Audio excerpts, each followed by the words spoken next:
Assalamualaikum warahmatullahi wabarakatuh. Mari kita lanjutkan untuk pembahasan kitab Fathul Qorib beserta sarahnya, mudah-mudahan bermanfaat. Bismillahirrahmanirrahim. Wa isalul ma'ilan tu mekani banyu ila jami'i sya'ri maring sekabiane rambut wal basaratilan kulit. Kefarduan mandi yang ketiga adalah sampainya air pada seluruh rambut dan kulit. Kalau huwa isalul ma'i ila akhir karena muqtadul qiyasi alamata qotama ayakula wasala suha isalul ma'i. Mestinya kayak musonab kalau melihat pada susunan lafaz sebelumnya ini diungkapkan kata wasalisuha isalul ma'i, karena susunan lafaz sebelumnya itu diungkapkan dengan akhaduha yang pertama. Oleh karenanya mestinya di sini juga diungkapkan yang ketiga adalah seperti itu. Wal muradu bil isali al wusulu, yang digunakan dengan kata isol adalah wusul. Kalau isol itu berarti menyampaikan, asumsinya harus ada pelaku, tapi dalam permasalahan ini tidak perlu, hanya kata wusul saja, berarti sampainya air begitu saja, walaupun toh tanpa ada pelakunya. Kalau ila jami'i sya'ri bifatil aini wa sukuniha, kata asy'aru ini boleh disukun ainnya berarti asy'aru, boleh di fathah berarti asy'aru boleh. Falau baqiyat sya'ratun lam yakfi ghusluhu, tadi sudah dikatakan bahwa rukun atau kefarduan mandi yang ketiga adalah sampainya air pada seluruh rambut. Berarti kalau seluruh, umpama kalau masih ada tersisa satu rambut yang belum tersentuh air, maka mandinya belum mencukupi. Wa in qala aha ba'dahu, walaupun toh rambut yang tidak tersentuh air tersebut itu dicabut setelahnya, tetap ada kewajiban. Apa kewajibannya? Fala budda min ghusli mawdi'iha, wajib untuk membasuh tempat tercabutnya rambut tersebut. Wala yadurru qal'uha ba'da ghusliha, tidak masalah mencabut rambut setelah membasuhnya. Artinya setelah Anda mandi, rambut sudah terbasuh semua, kemudian ada rambut yang sampai cabut, maka tempat tercabutnya rambut itu tidak perlu untuk dibasuh air, karena itu sudah dibasuh sebelumnya, rambutnya sudah dibasuh sebelumnya ya. Ini beda kasus ya. Kalau yang wajib untuk membasuh tempatnya ini ketika rambutnya itu belum terbasuh kemudian dicabut, maka tempatnya ini harus dibasuh. Kalau sudah dibasuh kemudian dicabut, maka tempatnya tidak perlu untuk dibasuh. Wa mislu adufru, dan semisal dengan rambut adalah kuku. Wa yufa'an batina atiqati sya'ri wa ingkasura haitsu ta'aqata binafsihi, dan dimaafkan dari batin rambut yang keriting walaupun toh banyak, sekira rambut itu keriting dengan sendirinya. Wa ila ufiya anil qalili faqat, kalau umpama rambutnya itu tidak keriting dengan sendirinya, yang dimaafkan hanyalah yang sedikit saja. Artinya ketika umpama rambut keriting, otomatis batin dari rambut tersebut ini tidak akan tersentuh air. Kalau umpama dia keriting dengan sendiri, maka kalaupun toh banyak yang tidak tersentuh air ini tidak masalah. Tapi kalau umpama keritingnya dengan usaha dari seseorang untuk mengkeritingkan rambutnya, maka yang dimaafkan hanyalah sedikit saja. Alama qalahu al-Mahsi tab'anil Qulyubi, seperti yang diungkapkan oleh al-Mahsi mengikuti Imam Qulyubi, berarti Imam Barmawi ya, Imam Barmawi untuk mahsinya itu. Manaqala al-Ifiki al-Sibra malisi anahu itakana bi fi'lihi la yufa'anku wa inqala, dinukil dari Imam Itfihi dari Imam Sibra malisi bahwa ketika memang ada usaha dari seseorang untuk mengkeriting rambutnya, umpama di rebonding ya, maka tidak dimakfu walaupun toh sedikit, dan ini merupakan pendapat yang mu'tamad. Kita lanjutkan. Wa yu'fa'an mahalu tabu'in asura zawaluhu wa la yahtaju ila tayammun anhu khilafan lima fi syahri rawti wa gharihi, dan dimaafkan dari tempat telurnya kutu yang sulit untuk dihilangkan. Jadi umpama rambut itu ada kutu rambutnya, dia akan bertelur, dan telurnya ini berada menempel pada rambut, dan ini akan sulit dihilangkan, akan sangat sulit dihilangkan. Dan ketika sampai mandi, otomatis ada bagian rambut yang tidak tersentuh air gara-gara kutu rambut tersebut, dan ini dimaafkan oleh syariat. Walayah taju ila tayamun anhu, dan tidak butuh untuk tayamum sebagai ganti dari rambut yang tidak tersentuh oleh air gara-gara ada kutu rambut yang menempel. Jadi tidak perlu untuk tayamum sebagai ganti anggota rambut yang tidak tersentuh air.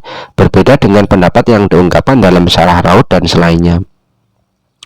Qalu wal basarah wa jami'i basarati fa huwa atfun ala sya'ri. Kata basarah ini wal basarati berarti ini ada mentakdiran yakni jami' ya, karena dia diatafkan pada lafaz sya'ri. Isolul ma'i ila jami'i sya'ri kan seperti itu. Berarti ini juga sama, wa jami'i sya'ri seperti itu. Walafdul jami' musalitun alaihi, berarti diantara wawu dan basarah ini. Falau lam yasir al ma'u ila ba'ti sya'rati li ha'ilin kasam'in awasakhin tahtal adfari lam yakfi al huslu. Ketika air itu tidak bisa sampai pada sebagian kulit karena ada penghalang seperti halnya lilin, kotoran yang berada di bawah kuku, maka tidak mencukupi dari mandi yang telah dilakukan. Wa inna zalahu ba'du, walaupun toh lilin ataupun kotoran di bawah kuku ini dihilangkan setelah mandi selesai, berarti tetap punya kewajiban, yakni apa? Membasuh dari tempat lilin yang telah dihilangkan tadi atau kotoran yang di bawah kuku yang dihilangkan tadi. Ini juga kasusnya sama seperti rambut yang dicabut setelah mandi, dan rambut yang dicabut tadi itu ketika mandi belum tersentuh air. Ini juga sama, berarti umpama ketika mandi di bawah kukunya ada kotorannya, nah, otomatis kan air tidak bisa masuk ke dalam sela-selanya ya. Dan setelah mandi kemudian dibersihkan, maka dia punya kewajiban untuk membasuh bagian bawah kuku tadi. Dan tidak perlu kita mengulangi mandinya, tidak perlu ya, karena mualah di dalam mandi itu hukumnya hanyalah sunnah saja ya. Kita lanjutkan. Wafi batinu sahiku yang dalam sebagian tulisan matan badalu jami'i halidati badala jami halidati gantine lafaz jami usulun utawi lafaz usulun. Dalam sebagian nusa matan kata jami ini diganti dengan kata usul ya. Usulun itu berarti pangkal, maknanya pangkal, berarti wajib untuk membasuh seluruh pangkal. Berarti kalau pangkalnya saja asumsinya ujungnya bagaimana? Apakah tidak perlu dibasuh ya? Kalau pangkalnya wajib dibasuh, apalagi yang ujungnya. Kita lihat pada qauluhunya ya, seperti ini. Qaulu wa fi ba'dil usai batala jami'un usulun wa misuhu al atraf, ujung-ujungnya. Semisal dengan pangkal adalah ujung-ujungnya, mimbabi aula, dari bab yang lebih utama, li anahu idza ujaba isolul ma'ilal usulu sya'ri wajaba isoluhu ila atrafihi bil aula. Karena ketika mengalirkan air pada pangkal rambut, maka wajib untuk mengalirkan pada ujung-ujungnya dengan metode bab yang lebih utama, Lakin nusatu jam'i aula, akan tetapi naskah dengan menggunakan kata jami' ini lebih utama, li anahu tufitu wujubu isolil ma'ila ila usuli sya'ri wa atrafi bil mantuk. Karena dengan kita menggunakan naskah jami' ini ya, naskah jami' ini akan memberikan sebuah faedah bahwa wajibnya mengalirkan air pada pangkal rambut dan ujung-ujungnya pula dengan metode mantuk. Mantuk itu berarti apa yang kita ungkapkan. Berarti kata seluruh itu berarti kan mulai ujung sampai pangkal, itu mantuknya seperti itu. Watilka, kalau dengan menggunakan usulun ya, dengan usulun ini memberikan faedah bahwa ujung-ujungnya juga wajib dibasuh, tapi dengan mafhum ya, dengan mafhum yang lebih utama, dengan mafhumnya saja, bukan mantuknya. Kalau mantuk itu apa yang diungkapkan itu sudah memberikan kejelasannya. Kita lanjutkan. Wala farqalan orang nabutu iku maujud baina sya'ri ra'si ing dalam antara rambut sirah wa ghairi lan sakliyane sya'ru ra'si. Wala bainal khafif lan ora ing dalam antara rambut kang tipis minggu saking sa'run wal kasif lan rambut kang ketel.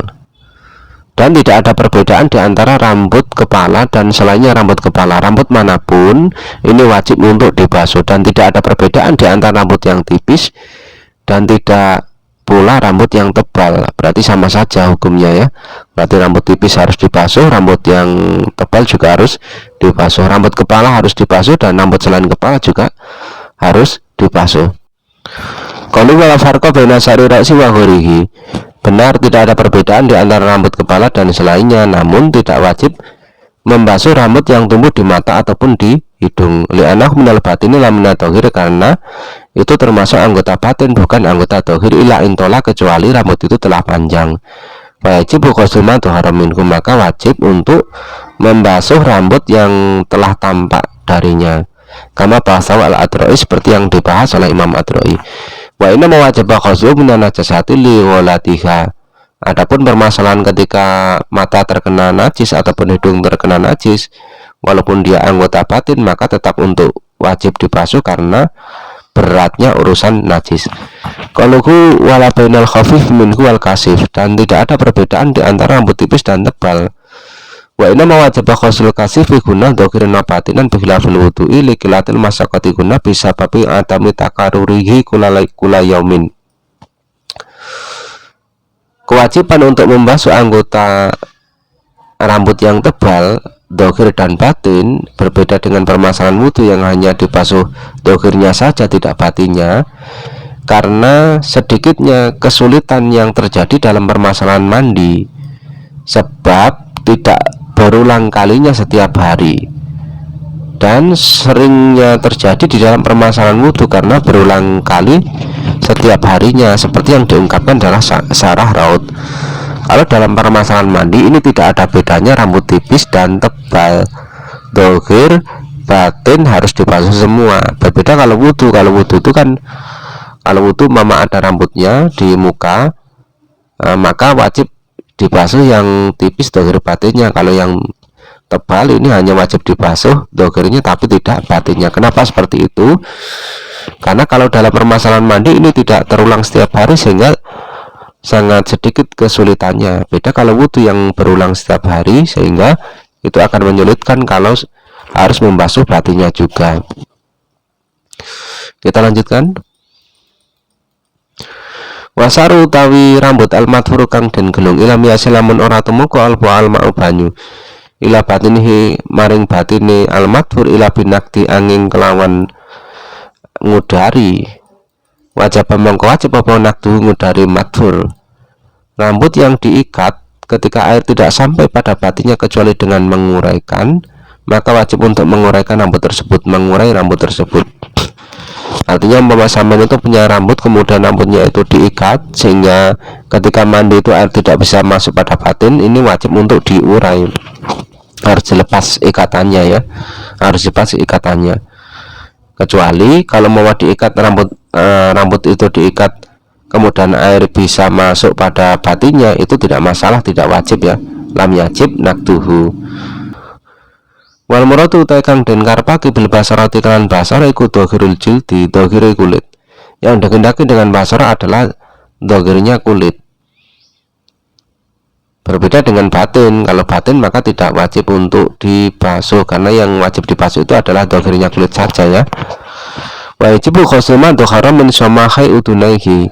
Wajib lan wajib apa ghuslu ma basuh perkara dhahara kang bertolo apa ma min samahai udunaihi, saking bolongan loro kuping loro ni wong. Wajib untuk membasuh perkara yang terlihat dari dua kuping, dari dua lubang kupingnya seseorang. Artinya yang bagian yang terlihat dari kuping itu wajib untuk dibasuh ya, tidak bagian dalam. Kalau dalam itu ya tidak wajib karena dia tidak terlihat. Yang terlihat saja yang wajib untuk dibasuh.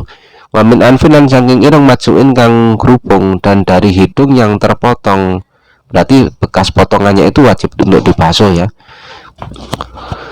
Wa min sukuki batin lan saking sigar-sigarane awak, seperti mama kaki, telapak kaki yang pecah-pecah itu ya. Nah, itu wajib untuk dibasuh ya, jangan sampai tidak dibasuh karena itu merupakan kewajiban. Wajib lan wajib apa isral mai memekoni banyu ilama maring perkara tahtal kulfati kang ana ngisor-ngisore kulfah minal aklafi sange wong kang durung sunat. Wajib untuk mengalirkan air pada bagian bawah kulfah dari orang yang belum sunat. Orang yang belum sunat itu berarti masih memiliki kuncup ya. Nah, di bawah kuncupnya ini wajib untuk dialiri air. Kita lihat pada koluhnya.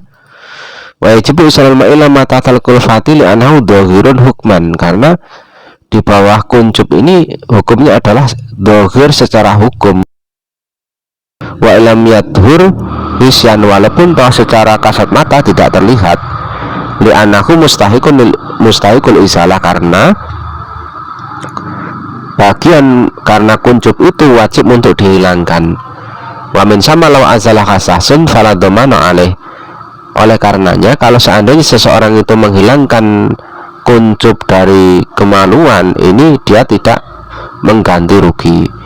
Falau lam yumkin ghuslu ma tahtaha ila bi izalatika wajibat.